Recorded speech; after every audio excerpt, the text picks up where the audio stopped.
So last week I noticed you and Tom said you were going to give this book away. This is Amazing Spider-Man number 194, the first appearance of Black Cat. And they should stick around to the end of the video where we will make that announcement and tell you about 5 more books that we are giving away. 5 more? How can we keep this up? Ryan, it's so great to be here with you. It's been months since we've sat at the table together. I haven't been here for quite a while. It's MegaCon week. Tom is in Florida. Russ and I are not in Florida. We are holding it down here, getting you the top 10 trending video. It comes out every single week, convention or no convention.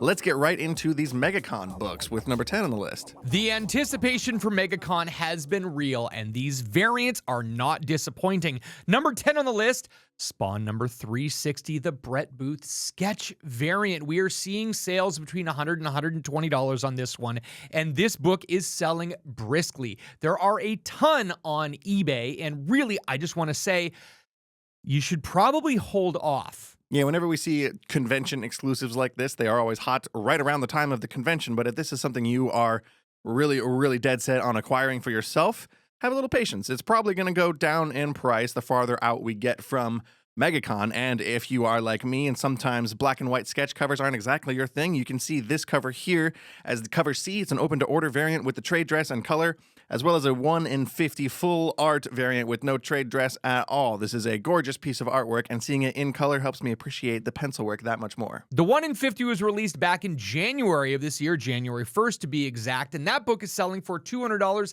and more. The demand is high. People really are selling the MegaCon one, and I wouldn't be surprised if the MegaCon sketch variant is actually driving demand for the 1 in 50 Virgin variant. We mention this every week, but you got to make sure and download the Key Collector Comics app. That's where we source all of these books from. It's actually from a larger list of 20 books every single week, the trending 20.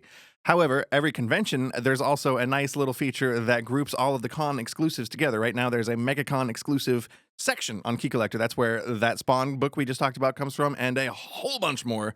Only books that you can get at MegaCon. So you got to check out that category if you have any interest in this exclusive or any of the other that you could get at MegaCon. 2 major reasons why books spike and end up on this trending list are things like conventions and movie and TV trailers. This next book, absolutely because of the latter. Fantastic Four number 243. Once you get a look at this cover for yourself, it makes sense why it's on the list this week. We got the trailer for Fantastic Four finally, and we got a brief little glimpse of Galactus right at the end. And here on this cover, we have a beautiful John Byrne iconic piece of Galactus artwork featuring him going up against pretty much everybody in the Marvel Universe. $35 average sales and $140 for a recent CGC 9.8. The demand is almost always here for this book because it's a great Galactus cover, and it's driven by the movie trailer this week. We're actually seeing a 360% increase in copies sold. All I know is when I see this cover and I see him going up against not just Reed Richards and Fantastic Four members, but Captain America, other Marvel characters, this cover actually makes me hopeful that Galactus will stick around in the MCU and not just be one of Marvel's typical one-and-done movie villains. And that's one of the problems that I see with a lot of these Marvel villains. Gore the God Butcher wasn't around very long. Red Skull, again, wasn't around very long. So I think with Galactus, the fact that he's more of like an omnipresent person, and he has these things called heralds that they go out and do his bidding. Number 8 on the list, we have Earth X number 12, which actually introduces one of his heralds, Shatilov. Correct. This is an alternate universe story that came out in the year 2000. This has Shatilov as the Silver Surfer, as a female Silver Surfer, which is what we will be getting in the Fantastic Four First Steps movie played by Julia Garner, who was one of the more notable absences from the trailer. There was no Silver Surfer at all in that trailer, which is something I was personally looking forward to. We're seeing $40 average sales for Earth X number 12, and a CGC 9.8 sold for $260 earlier this month in February. A 325% increase in copies sold this week. I don't really know about this spec long term. The more popular Silver Surfer is absolutely Norrin Radd, and that would be the one that most of the collectors really want. It's great to have a female surfer, and people are very excited about this actress. Julia Garner is great in Ozark. I really liked her in Maniac. There are lots of cool things that she has been in, but her not being in the trailer gives me a little bit of pause about this book. Maybe it's just going to be so cool that they didn't want to spoil everything all at once. I'm excited to go check out The Wolfman. She's starring in that movie right now. I need to get my butt over to the theater and go see it because I'm very bad at making time to go see movies in the theater. That is a personality flaw of mine. Next up on the list is a book I had not heard about until this week, but I'm going to go hunt it down. That may or may not have been an intentional pun. Number 7 on the list, Brutal Nature, number 1 from IDW. I think you and Tom mentioned this last week. Tom and I were doing the Trending 20 last week, as we do every single week, rain or shine, for like the last 7 years. It's a little bit crazy. Like, subscribe. You should follow us, and you should be here every week and watch it. But I digress. Last week, we had a book on the list called Dark Spaces Dungeon, and we were talking about how that had been optioned. They have confirmed now that it's going to be a film rather than a TV series. But Tom and I also mentioned that in this IDW investor report, there were a few other books, including Brutal Nature, this one on the list from 2016, with an $8 average sales and a 467% increase in copies sold. And next up, we have Kill Lock, number 1 from 2019, number 6 on the list. Another one of those books that was mentioned last week in that IDW report. I actually read this one. Shout out Jeff Daughtry over at Mill Geek Comics, one of our regulars. Handed me this trade a few years ago when I was working there behind the counter, said, read this. I read it. It turned out to be really good. He called that spec a few years in advance. It's a cute little robot story. I read this, and even at the time, I felt like this would make a pretty good Netflix animated type movie. It seems like tailor-made for something like that. It's a group of 4 scrappy different robots who have to put together their differences in order to survive and, accomplish their goal. I need to reread it clearly. That was a very vague description, but it's a good book, and you should go track it down.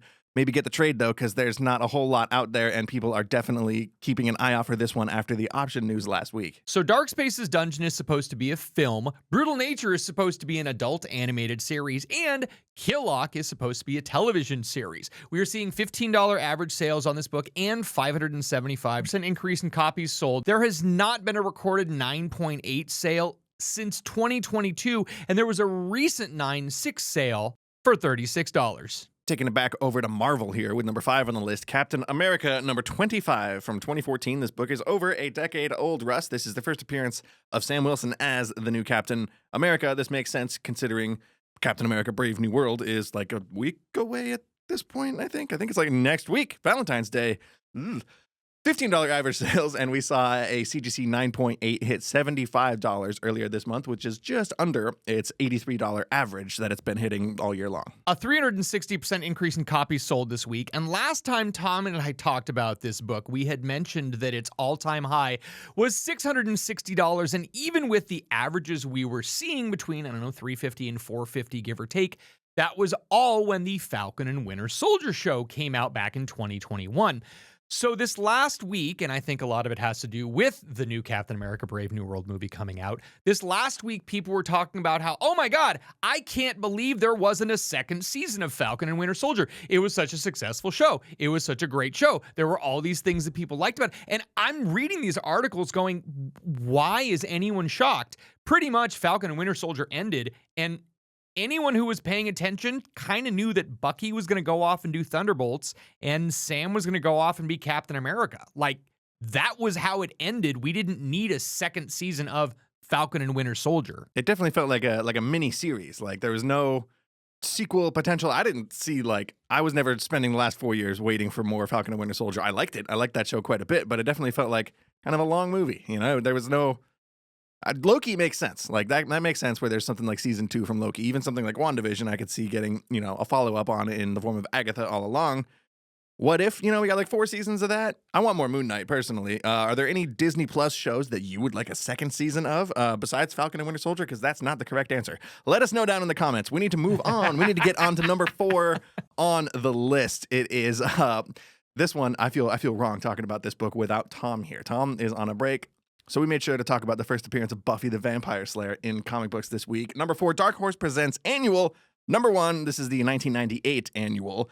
We're seeing $50 average sales and a 475% increase in copies sold this week because we got news of a Buffy reboot? After years of speculation, Sarah Michelle Gellar actually came out and confirmed that, yes, she had been approached and they are absolutely working on a Buffy reboot. And this is supposed to be kind of a passing of the stake, if you will, to the next Slayer. And this is great because she is planning on reprising her role as Buffy, but mentoring another Slayer. And I think this will be fantastic. Again, this just feels very wrong to talk about without Tom here. Take a look at this cover. It is a gorgeous Mike Mignola cover. It's got Hellboy on it. It's got Buffy on the inside. I'm sorry, Tom. Don't fire me. $50 average sales. for this book. A CGC 9.8 hit $198, which is actually quite a bit better than its all year long average sale, $190. We did hear also that Chloe Zhao is presumably attached to direct this movie. She is apparently a lifelong Buffy the Vampire Slayer fan, and she directed The Eternals 4 or 5 years ago. So do with that information what you will. There's a lot of Marvel fans who aren't super happy with that movie. I actually kind of like how different and unique The Eternals feels in the whole MCU slate. So that gives me hope that this Buffy reboot can actually have some meat behind it. Ryan, I know you haven't been here for the last few months, but do you know what this list is criminally devoid of? This list feels criminally devoid of mentions of Mr. Mark Spears. Well, while he doesn't have a book on the list this week, we took care of that for you, and you should subscribe to this month's Mystery Mail Call, where every single person will be getting a Thundercats variant done by none other than the marvelous Mark Spears. Yep, you'll get this Mark Spears variant for Thundercats number 12. If you get the February Mystery Mail Call, one of these is going into every single box, as well as another exclusive that we have not announced yet. Plus, you'll get a couple of back issues in there, as well as an art print and some other fun surprises. Honestly, I like to go in there and just sprinkle some extra more modern books into random mail calls because I think a lot of people need to read more. You got to read more comics. I love reading comics. I love talking about comics. Let's get back to it because we have 3 more to talk about on this list. Number 3 on the list is a book on Magic the Gathering. This is Magic the Gathering, The Shadow Mage, issue number 1 from 1995. This is the first Magic the Gathering comic book.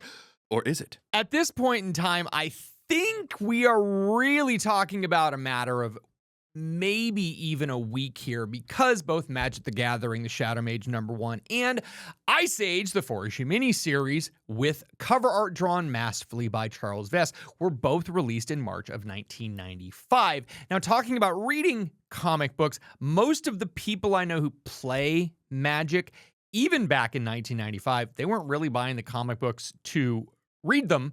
They were buying them because you got a free Magic card. So in Magic the Gathering Shadow Mage number 1, if it is complete, you will have a polybag version that has a 4th edition Fireball in it. And if you're a fan of that Ice Age comic, you can actually get an Ice Age Bone Shaman. Neither of those cards are very expensive, but they are high demand because people want these to be complete with the vintage Magic cards. All that being said, we're seeing about $15 for an average sale on this book, and CGC 9.8 hit $55 the last time one of those sold publicly, which was in December, so it has been a few months. We're seeing a 620% increase, however, in copies sold this week compared to last week. Why is that, Russ? There's got to be a reason for that. Hollywood Reporter announced this last week that Hasbro and Legendary Entertainment are going to be teaming up and building a Magic the Gathering universe. It's going to be based on the card game, and it will include TV and movies. The article says this is going to be similar to what Legendary did with Dune, where they, made movies and then a TV show that exists in that same universe, which I still need to watch. Dune Prophecy over on Max. I hope that's good.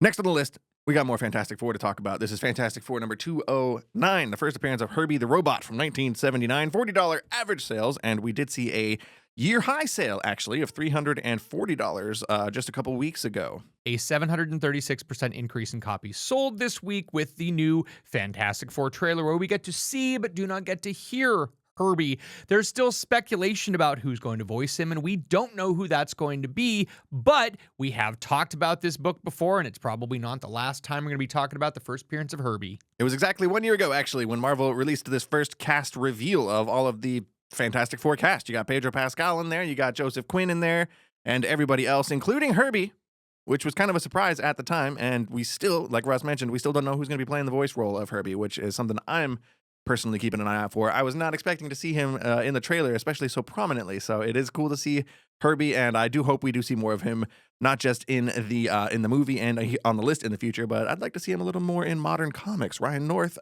we need a Herbie issue of Fantastic Four stat. The creme de la creme, the tip of the top, the cream of the crop, number 1 on the list. Come on, Fantastic Four number 49. We're talking about the first full appearance of Galactus. It's the first cover appearance of Galactus and Silver Surfer, a 640% increase in copies sold this week. Again, this is Norrin Radd Silver Surfer. This is not Shah LaBelle Silver Surfer, but this is classic. Now, while Silver Surfer and Galactus's first appearances, or first appearance and cameo appearance, are in Fantastic Four number 48, That's just an expensive book. And I think this is one of the reasons why we're seeing 49 on the list, because it's just a little bit more affordable. This is the sort of book I'm not used to seeing here on the trending list. This is the kind of big boy book that Tom and Jeff usually talk about over on the Hot 10. It's like our sister video that we do every week as well. This one, it makes sense. I honestly was not expecting to see Galactus in this trailer. Well, it was very, very brief little hint of him more than anything at the very end, but it was still a shock. You know, we knew he's coming, but again, like I think in the next, well, maybe not the next trailer. I don't know how much I want to see of Galactus before the movie actually hits. But when we actually get like a sense of his voice and Ralph Ineson, you know, the actor who's playing Galactus in this movie, when we get it. When he speaks, that guy's got a really cool voice. Go check out, like, The Witch. Go check out Green Knight. Ralph Ineson's really cool, and he's a perfect choice for this role. I'm excited to see more Galactus, just not too much in the lead up to this movie. So while I said this book is a little bit more affordable, I definitely mean a little bit more affordable. The Key Collector app actually mentions that it's a $3.2 thousand average sale, and that takes into account sales across all grades. The most recent 9.8 went for $192,000 back in November of 2022, and we had a 9.6 that sold, well, in April of last year for $20,400. But if we're reporting a 640% increase in copies sold, that means that there's a lot of people out there buying low and mid-grade copies. If you're looking for something that is investor-wise, you can actually get a really respectable copy around a CGC 6.5. Those have multiple sales in the $900 to $1,000 range. And the tipping point is really about a 5.0. You can get a 5.0 in the $500 range. So for a major Silver Age blue chip key, that is a book that is pretty darn affordable. That's why they call him the Sensei. Thank you for checking out this week's video, you guys. Thanks for hanging out with us. Even though Tom was gone for the week, he'll be back next week. So stay tuned until then. And don't forget, as always, geek responsibly. Enough said. We got a giveaway though, so it's not really enough said.